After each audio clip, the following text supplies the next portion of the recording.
Okay, so we're here with Rafe Champion. You're a big one of the speakers here at the Friedman Conference. Can you just tell us about yourself and your background? Well, I'm an agricultural scientist by training, but I abandoned agricultural science and went off to sociology and ended up doing quite a long career in health services, policy and planning, with a vigorous, passionate interest in the philosophy of science on the side, philosophy of Karl Popper related, and this of course took me to climate science, which has violated every precept that Karl Popper ever suggested for proper scientific investigation. About 4 years ago, I thought there was a spot in the market for a shortish booklet, very clear introduction to climate issues. So I started writing, and the science was a bit heavy, so I got Jeff Grimshaw to come in. We had Jeff on the podcast a few weeks ago.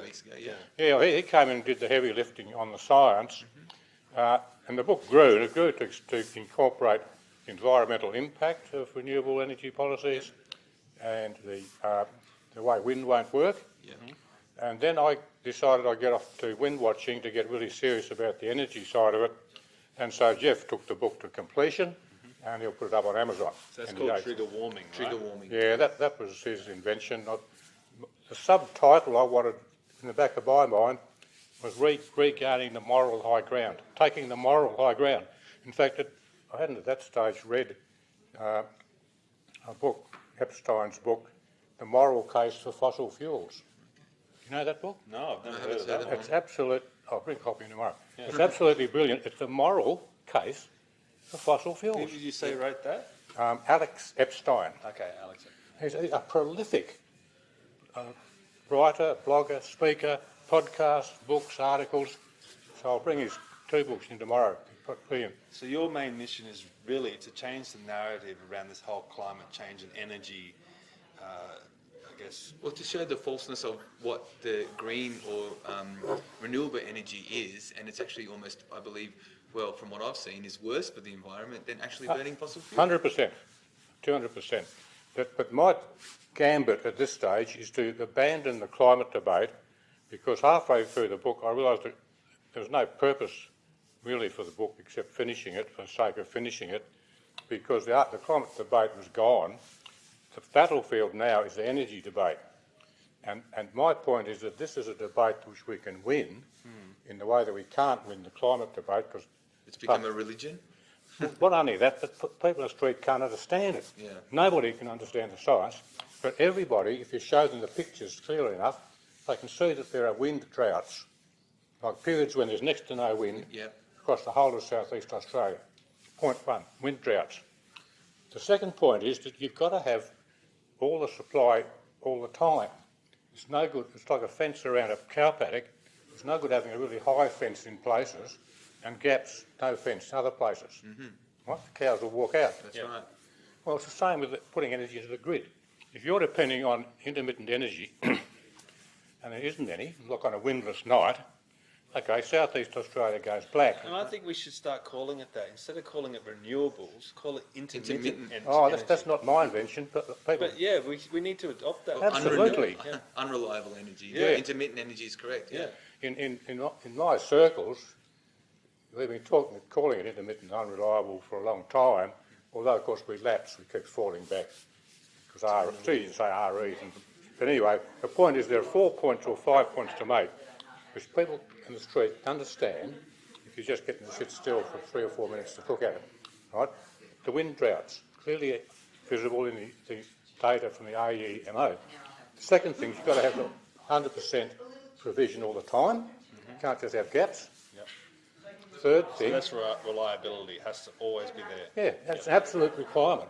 It's just absolute. You can't have how many times a year do you want south of Australia to go black? That's right. Okay? Third thing, that we are an island, so unlike many countries where they swap power backwards and forwards, you can't do that. We haven't got nuclear. The next thing is that there is no feasible, affordable, grid-scale storage. Yeah. Right? So I did see a report about that, and it said it would take 500 years currently for the best battery manufacturer to make batteries enough to power a city for a night. Yeah, I saw that as well. Did you see that? They were talking about the best battery that the Tesla factory could come up with. But to manufacture the battery, Yeah.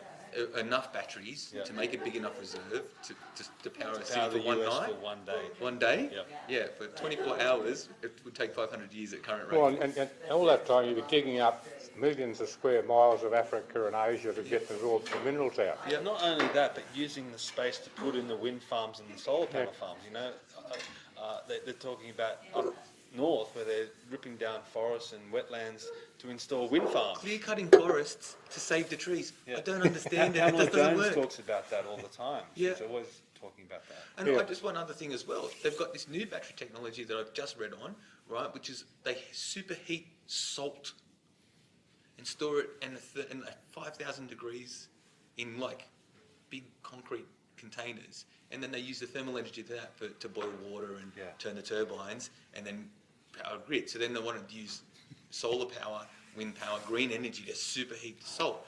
But I don't understand if they're worried about global warming. Is if you've got all these batteries that are like 5,000 degrees all over the place that stay super hot for a long time, it seems to me that But you you're see, heating up Adam, the earth. it's not about global warming anymore. No. The theory was that the carbon dioxide in the air heated the planet. Right. Now carbon dioxide causes more rainfall, it causes Heart drought, attacks. it causes heart attacks, it does everything. Yeah. So, anyway, Sorry to Yeah, interrupt you that just one as hijacked well. my talk. Well done, well done. That's okay. We're only having fun. Yeah, but my thing is to explain the wind droughts, the need for 100% supply all the time. We're an island, so we can't get power from offshore. yeah. And then we get to the question of how to fill the gaps. And the powers that be, emo and people, they've got a holy trinity of things to fill the gaps. One is more transmission, as though you cart power from one place to another to make up the short. But when this wind drought is across the whole of South East Australia, or it's a windless night, there's no spare power anywhere. Okay, so you cross off the first of the Holy Trinity. The second is batteries. Now, never mind about how many. You look at the content of a battery, Hornsdale Power Reserve, biggest battery in the world at the time. Theoretically, it would keep Adelaide alight for 10 or 20 minutes. But people in the industry, they just tell you, they know, they're not installed to cover up wind droughts. They're installed to fix the oscillations in the grid caused by intermittent energy. Oh, right. They're like a band-aid that's put on a hemorrhaging wound at great expense caused by shoving this stuff into the system where it doesn't belong. Is that like a transistor, isn't it? Is Well- it a transistor? We used to put them in cars to stop the amps. When the battery surges, you still get constant power to your amp so that it would power your subs. Well, I guess that is the principle. I guess, okay, I never thought of it like that, but it's just to keep the voltage in the system within a minute range, otherwise terrible things happen. Yeah. Okay, so 24 volts. So the point is that's what they're there for, and don't ever let anyone talk about them in a debate about storage. It's just stupid. Stop it. Okay. Don't do it. Then we get the third leg of the Holy Trinity, is pumped hydro. Yep.